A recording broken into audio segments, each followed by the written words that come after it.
you're supposed to surrender to God when it comes to the time of your exit from this earth. Well, we bid for God, obviously, but he was too busy doing the News Agents podcast.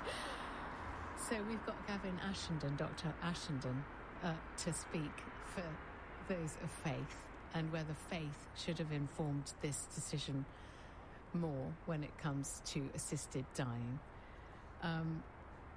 And this notion that human life and human death are both a gift from God, and it is not within our gift to giveth or taketh away. But having said that, we do have legal abortion in this country. We do terminate life before birth.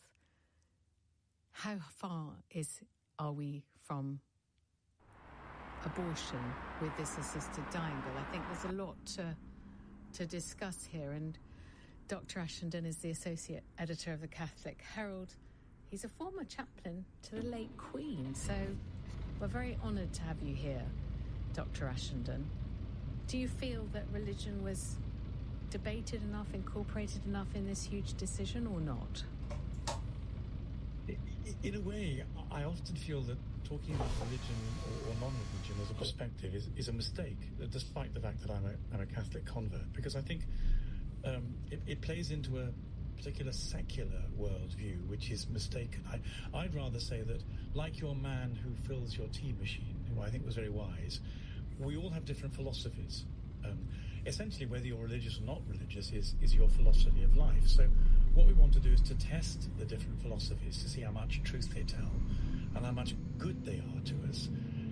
And I think we've got two opposing philosophies. I don't think it helps to say one's secular, one's religious. Because part of the human condition is we have this really problematic contradiction as humans.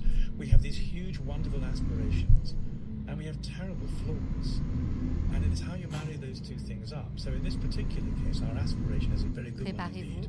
It's to make sure that people don't suffer as they die. Who could be against that? It's a no-brainer. But the problem is, if you push that at the expense of our flaws, then you may get a distorted situation. Hold on, I'm not sure I follow that. If you push sparing suffering at the expense of our flaws, can you, explain that again? Our aspiration is to make sure nobody suffers. That's a good aspiration. You can't be against that. We all share that. But how flawed is human nature? The difficulty is, for those of us particularly who developed a religious faith, one of the reasons we've done it is because human beings are not very good at achieving the things they set out to achieve. The law of unintended consequences sometimes, or just or stupidity, or control, or malevolence, a whole series of things come in. And the problem with this is it's a bit like abortion, for example. Whether or not you think abortion is a good thing, it started off by people saying it'll be very rare and there'll be wonderful safeguards. And it turned out the safeguards didn't hold at all. The problem with the safeguards in this is there are 30 different jurisdictions have tried assisted dying. They've all written different safeguards. None of them work very well. We've been told that we're not going to follow any of theirs because we're going to write our own, because we can make it work. But the problem is, as you look around the world, the exceptions, there's the exceptions that cause the trouble. Sortez maintenant. People find themselves Recherche d'un nouvel itinéraire. Who needed a wheelchair ramp, couldn't be given one, so he was given death instead. The teenagers in Holland and Belgium who wake up depressed and don't want to live anymore, and the law says they don't have to live anymore. You can't legislate. Oh, yes, but here, this bill is called the terminally ill. It's for the terminally ill. An anorexic or depressed teenager would not get succor under this bill. We don't. If only it was the case that we always knew when someone was terminally ill. People say, I've been given 6 months to live and they live 5 years. I've been given 6 months to live and they die tomorrow. But we have two doctors and a High Court judge judging whether somebody is terminally ill in this bill. As I listened to the debate, there was a proxy clause which absolutely terrified me, saying that your consent could be given by a proxy. And then Danny Kruger said, this doesn't have to be anybody who knows you. And someone said, yes, they've got to know you 2 years. Somebody ran out from the text of the bill. It could be a librarian in Northumbria. It had to be somebody in good social standing, like the kind of person who signs your passport only less effectively. The way in which it's already constructed is terrifying. The fact that you can have a proxy person sign on your behalf to apply for assisted dying who doesn't know you, has never met you, that's in the bill. Now, it might get ironed out, who knows? But these are really enormously problematic things to legislate over. That's presumably, sorry, you've read the bill and I commend you for that. But that's presumably in the case of somebody who doesn't have any family or friend. There must be a reason why you can have a proxy signature on the bill. I mean, having got POA, power of attorney over my mother, it was so legalistic, it was so unwieldy. You had to get 4 children, one of them who was actually Prime Minister, in the room at the same time with 2 witnesses. That's just power of attorney. The legal constraints attached to this bill, I predict, will be far more onerous because it is literally a matter of life and death. Power of attorney is about control. This is about life and death. So are you not catastrophizing slightly? So the difference between us in terms of our worldview is that you have a confidence in human capacity that I don't have. It's not about religion or faith, and I don't think it's me catastrophizing. I trained as a lawyer originally. I remember how enormously difficult it was to draft laws that carried out the intention of the legislators. We're now in one of the most contested areas imaginable. Yeah. No other society has done it to their satisfaction. I don't believe we can either. Well, since 95, 97, Oregon has been 10 states in the US. I haven't heard men of the cloth such as you are, and of course a very distinguished one, saying that we're on a slippery slope to state-assisted suicide and saying it hasn't been well handled there. But you have looked into the other jurisdictions where this is legal and you think it is a failure. Well, with respect, yours is an argument from silence. The fact you don't know something doesn't mean it doesn't exist. I don't mean to be rude, but that's... No, be as rude as you like. Honestly, I can take obviously anything. Not. But as well, I've been arguing and debating this in public for about 10 years. Doesn't mean I'm very good at it. But the more I've done it, the less confident I've been in our capacity to frame legislation that meets everybody. I mean, for example, I'm in my 70s now, and one of the things I'm going to find, I'm going to need much more medical care. I'm already aware that there's not enough to go around for other people as well. There just isn't enough medical care resources. At what point do I say to myself, do you know, the illnesses I've got and the burden I am on society, I'm probably better than I wasn't here.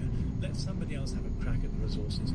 That's just part of being part of the community. How do you avoid that? Well, how do you avoid saying, I let it go? If you had 6 months or less to live and you were terminally ill, you could take that decision. You have that choice available to you as the bill is currently written. It could go through loads of amendments, but it still doesn't apply to you. So I do think you are seeing the worst in this bill. And do you not see any positives in it? Any alleviation of suffering? I took a call from a man called Jay who said his mother, his grandmother literally rotted to death in putrid conditions in her own body, and this care home had to open the window in her room because, there are cases like that are inhuman. Where do you see the religious or the religious purpose in a death like that, or the point in a death like that? But you brought in religion, and I've been trying to avoid that because I think we just have to tell the truth about the human condition. The answer is, of course, that nobody can see any point in needless suffering. But we at the moment we're encouraged to put a great deal of effort into palliative care. A number of the charities that I've been listening to expressing their dismay over this and saying we're going to have funding withdrawn because there won't be any need for that kind of care. I got a quite Tenez la friend, droite, when she was sortez 20, à her droite. mother got brain cancer and she died. And my friend spent 6 months, she was terminally ill, she spent 6 months Sortez à nursing her. droite. And during that period of time, she felt she gave back to her mother a quality of love and a quality of relationship and intimacy that was immensely important, and a way of saying thank you for her own birth. Because she Tournez à shouldn't have gauche. been born because of a reason to abort her. If the assisted dying act had been there'd been a great deal of pressure for the mother to not spend 6 months being cared for by her daughter, but just to take the injection. Yet those 6 months of care produced an intimacy and of love that have kept the daughter going for the whole of her life. That there was a human reciprocity between us that engages with suffering. So suffering is not a nice thing, but it has a purpose in human affairs. And we're trying to legislate it out of existence, and I don't think we're going to manage very well. Well, you keep saying that you want me to leave religion out of it because this is about intimacy and the reciprocity of human relationships, and I agree with all of that. But I do think there is a religious component. Christ died on the cross. Allez tout droit. A lot of religions do self-mortification in order to become closer to God. And suffering is seen as a component of faith and purity. It just is. I mean, to suffer, suffer the little children. Jesus said, of course, that's a translation of the Greek word, which means allow. Yeah. So I knew that. But you must admit that in a way, suffering is synonymous with Christianity. It's axiomatic. No? I'm very happy to talk about the religious case, but I feel it's really important to talk about the truth about the human condition first. The religious case, as your man by the tea dispenser described it, was beautifully put. We don't make our own lives. Our control over our lives ought to be limited by the fact that we are contingent on God, who gave us life, and the degree to which we begin to exercise control is the degree to which it becomes problematic. It's very difficult to trust government, bureaucrats, doctors, judges over matters of this. That I don't think law doesn't create situations where people become trustworthy. Yes, and I think I don't know if I'm putting words into your mouth, but it strikes me from our conversation that you don't support abortion for the same reason you don't support assisted dying. Of course, there are circumstances where you have to save a mother's life, but in my lifetime, what I've seen is all the safeguards people started with have changed, and now one of the greatest causes of death is the termination of children in their mother's wombs. It was never intended to be like that. It got prenatal. out of control. Yes. Yeah, yes, but I mean, from my point of view, and it's a reasonable scientific point of view, a child is a child from conception, because there isn't any other point anyone can agree on. But what I don't want to argue about abortion as abortion. What I want to say is that we set out with a view of the sanctity of human life that we could safeguard with 2 doctor's certificates, and it meant nothing. Okay, so I think we've concluded that in your view, the assisted dying bill is the slippery slope, just as the Abortion Act of, I think, 1967 turned out to be. But thank you so much, Dr. Ashenden, Gavin Ashenden, Associate Editor of the Catholic Herald, also a former chaplain to our late Queen, and a lot to discuss there. I hope you agree. 03456060973.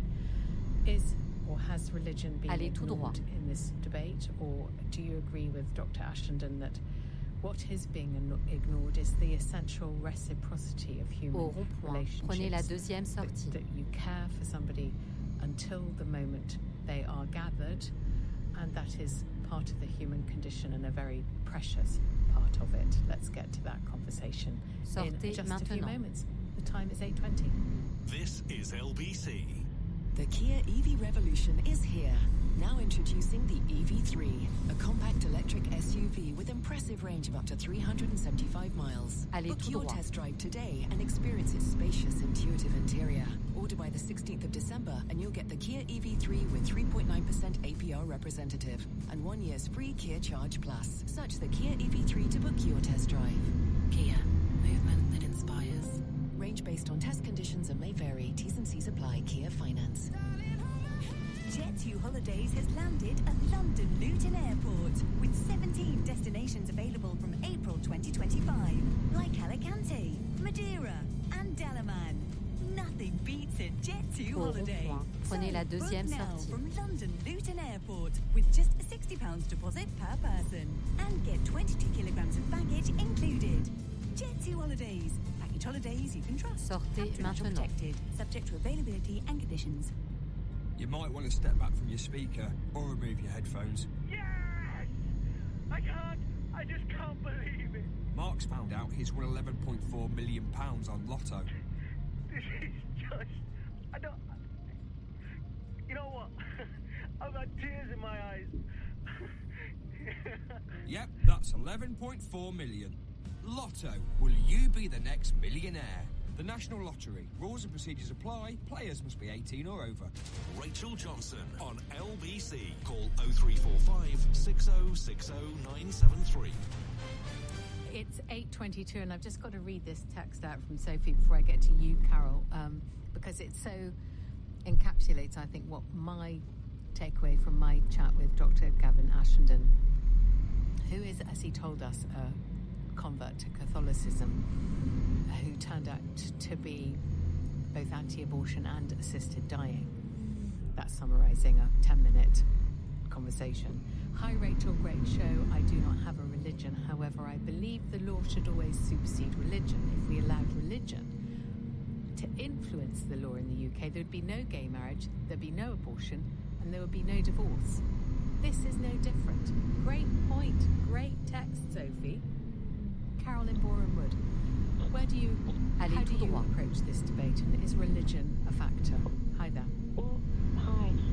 I actually, echoing what Sophie said, I'd like to turn it on its head. Oh, yeah. If only God can decide your time of birth and your time of death, does that mean that for religious people, God forbid their relative was on life support, would they say no to life support? Because that's taking away God's decision about death. So if they were asked whether to turn off the life support machine or not? No, to put them on life support.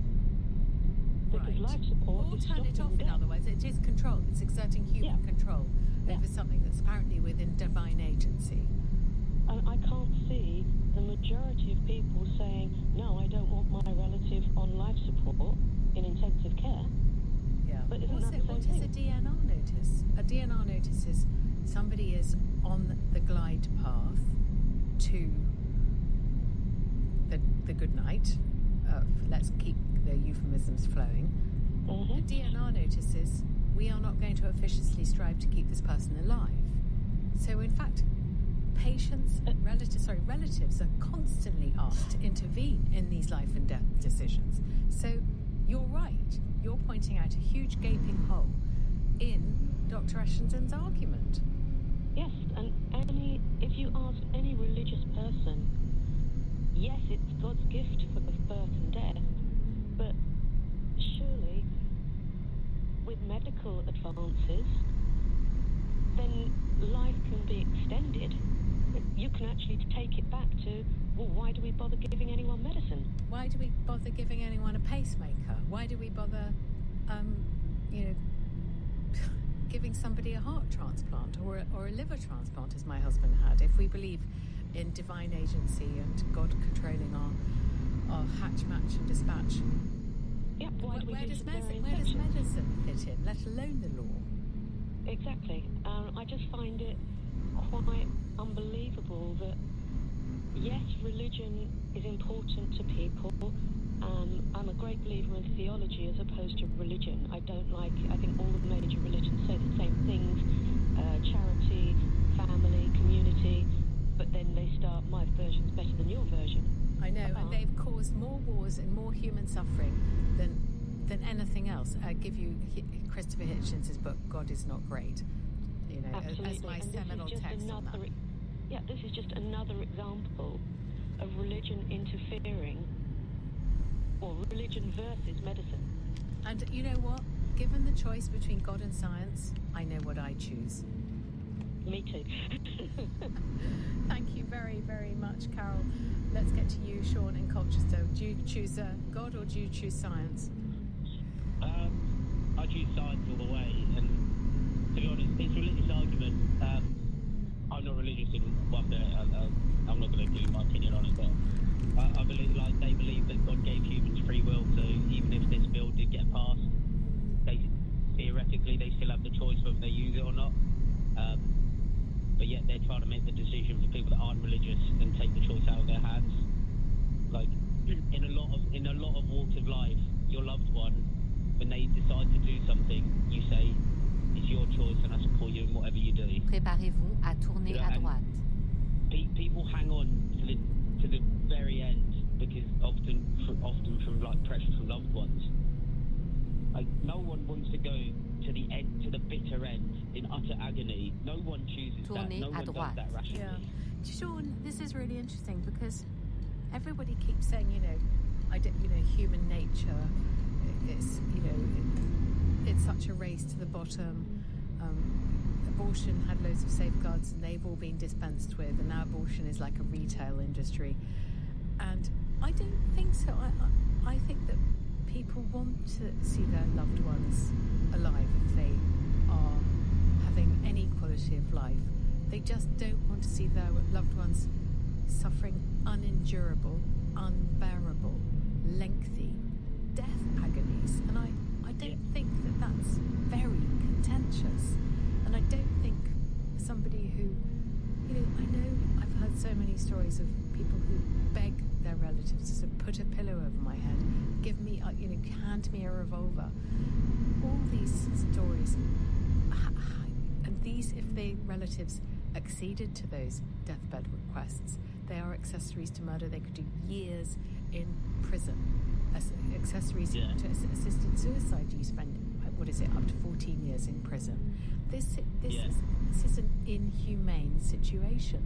And as I said before, in the old days, Dr. whoever it was, his casebook, the family doctor would come along and give an extra bump of morphine to somebody who was in their death throes, in agony. And they can't do that anymore because of what happened after Harold Shipman and morphine being metered and all the things I've already mentioned. Allez tout droit. Which has left millions of people probably suffering needlessly. Or if you're of the religious persuasion, suffering because that's the human condition and that is God's will. But it's not the human condition. It's, we fool ourselves thinking that if we suffer all these things, great things are going to happen. But that's not the case. We put ourselves through tremendous pain to make our loved ones feel better. It like what you mentioned earlier. It's people think about, like, when they talk about this, it's going to be used in a malicious way. Yes, granted, there may be someone that forces their relative to die early because they want their inheritance, but that's going to be a very small minority, and you're going to affect a huge majority just because of a small percentage. And we've got so many systems in place in this country that get abused by millions of people, and they're still around today because the majority they serve well. And the minority that abuse these systems. It's always going to happen. Whatever piece of legislation comes in, someone is going to find a way to abuse it. Someone is going to find a way to make it so it benefits them. And that's just how that's also human nature. Thank you, Sean. I think brilliantly put. Robert in Clapham. Hi there. Yeah, hi. Au rond-point, prenez la première and sortie. Driving, and then I stopped, and I'm in my house now, so I can speak. But it just brought me back to a time just before the pandemic when my dad passed away. Sortez So, maintenant. and it was really sad, right? So he hit about 3 weeks before the pandemic. Can you hear me okay? I can indeed. Yeah, he hit his leg on a table, and he gets some sort of sepsis. He was about 79, but in reasonably good health. He goes to the hospital, goes into a coma. It's supposedly a temporary one, just for 24 hours or so. And the next minute, he's, I'm called in and they're telling me that, already they're thinking about taking I said to them, they said, what's your opinion? Do you want him to, do you want us to resuscitate him or not if he goes out of life? And I'd never heard of this before. And I'm suddenly in shock with my father passing away, a very close friend of, connection to me. And I'm surrounded by doctors sort of forcing me, I think because it was a week before the pandemic, they were trying to get the beds cleared out or whatever. It was really traumatic. Yeah. And the connection to this bill today was the fact that do not resuscitate. Right, I didn't know about that, and I didn't recognise it. So instead of grieving or trying to help my dad, I was literally being told after a week or so of the situation that they were going to stop feeding him. And if I didn't make the decision to stop feeding him, then they were going to make it. And I said, well, you can't do that because that's murder. And they said, no, it's not. It's called do not resuscitate, and it's a legislation that we're allowed to enact regardless of you, the family, or anybody else. And this was right in the middle of the brief, right? And I think the connection to the bill today is that it was something that I was unaware of. You know, I'm a 50-year-old male. I've been, know a lot about life, and never ever come across this. And then, anyway, since then, there's been so many. Robert, was he compos mentis, your father, or was he not? Well, that's the thing. He went into a coma, and then he came out of it, and we all thought he was going to get better. They called me in and said everything's fine. 24 hours later, they called me back saying, no, it's all going downhill now. We're pulling the plug. And they gave him no time. And then the next minute they're saying, they're cross-referencing it to the pandemic, saying, we can't get food in from Italy. There's not enough of these bags. We're going to need this for other people. Oh, and God, this sounds terrible. It does sound terrible, Rob. It sounds like this was very, very unfortunate that your father's fall and his coma and all his complications happened at the beginning of the pandemic. Well, yes, true, but the thing was, I've got another 3 or 4 relatives, and one went into hospital. He was 75. He had a slight issue with his mind. I think he was in a bit of challenge. I'm so sorry, but we haven't got time because it's now 8:32, and you'll have to ring back another time to tell me about your relatives. I'm awfully sorry to hear about your father. As I said, it's 8:32, and coming up, we're going to get an update from the Middle East and look at whether the ceasefire between Israel and Hezbollah is likely to hold. Time's 8:32. Let's get the latest LBC News headlines with Tim Daly. After 5 hours of debate at Westminster, MPs have voted by a majority of 55 to support the assisted dying bill. It will apply in England and Wales and will now go on to be scrutinised in the committee stage. The Ukrainian president has suggested a ceasefire in the war with Russia.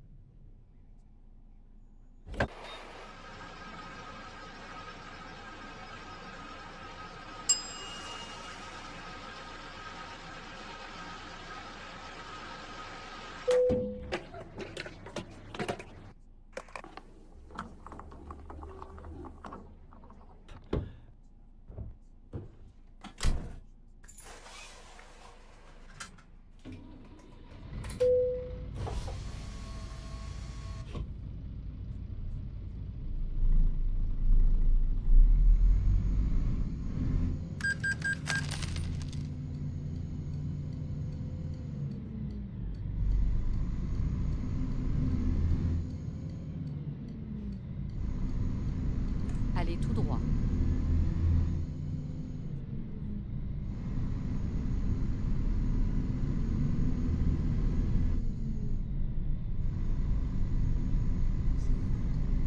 If you want to give in time, please book an appointment at blood.co.uk. Hey Harry, hello mate, got any tips? The best bet is to play Bet Victor's daily free-to-play guaranteed prize wheel. Au rond-point, prenez la première sortie.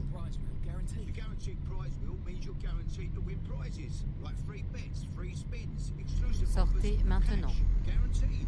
What was it called again? The guaranteed prize wheel. Well, I guarantee I'll give it a spin. And I guarantee you'll win a prize. Listen to Harry, make your best bet on Bet Victor's guaranteed prize wheel. 18 plus terms and conditions apply. Opt in to spin the wheel. Rewards expire 24 hours after claiming.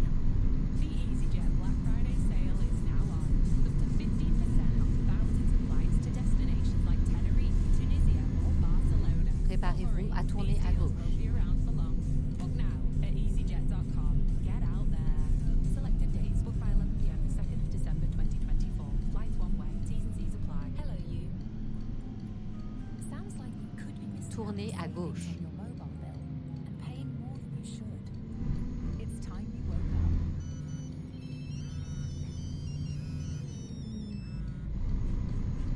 At Uswitch, our experts negotiate with providers to get exclusive Black Friday season deals, so you can switch and save on your mobile bill. Now that's a wake-up call. Uswitch. We put you first. Rachel Johnson on LBC. Listen on your smart speaker. Just say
Au rond-point, prenez la troisième sortie.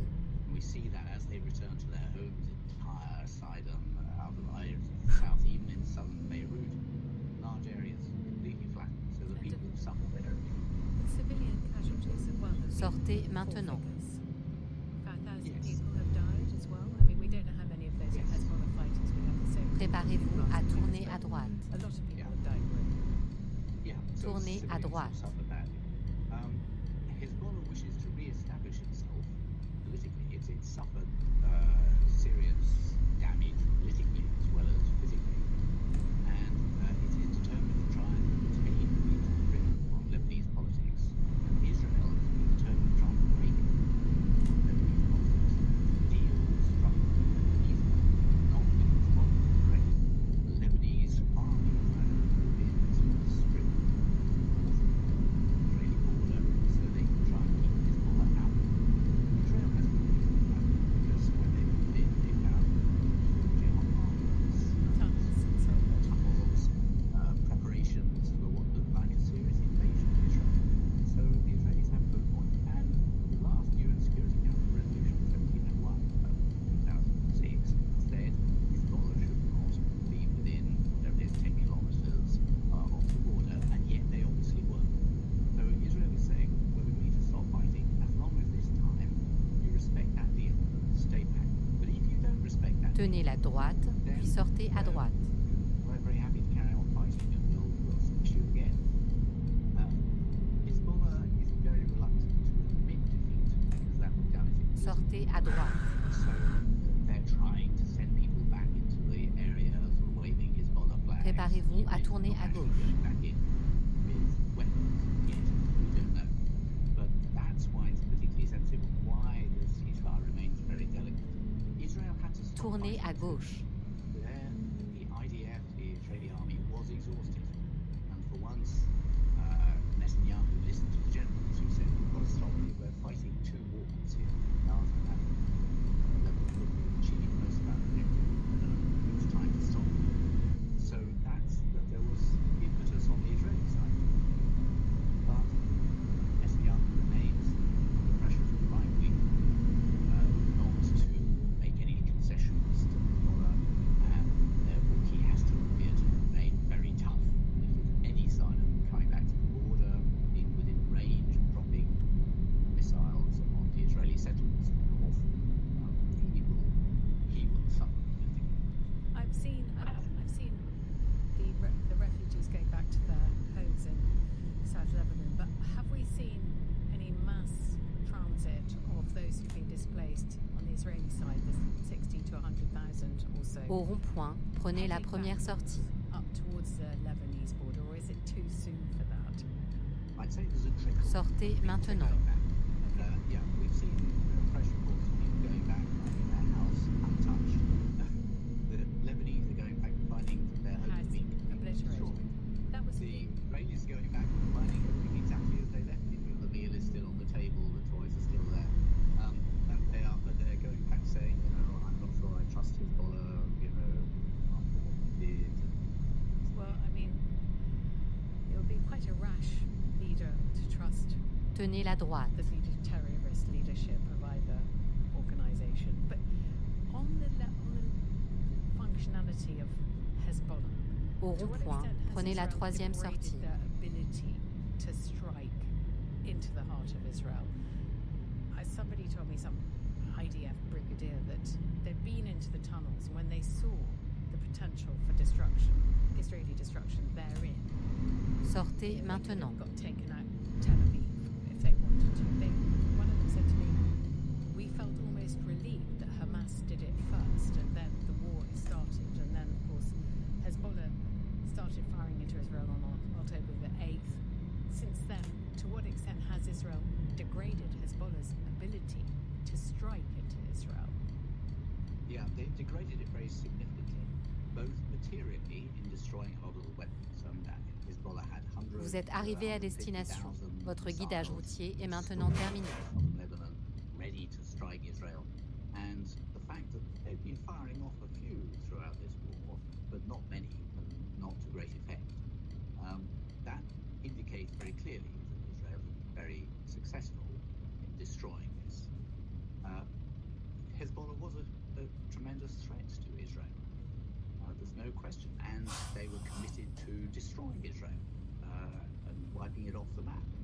So one can understand the concern that they had, and when they saw the armaments lined up, they were determined to destroy.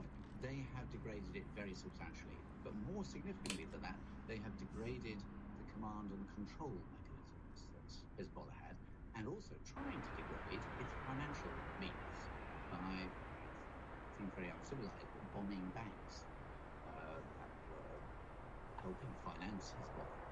But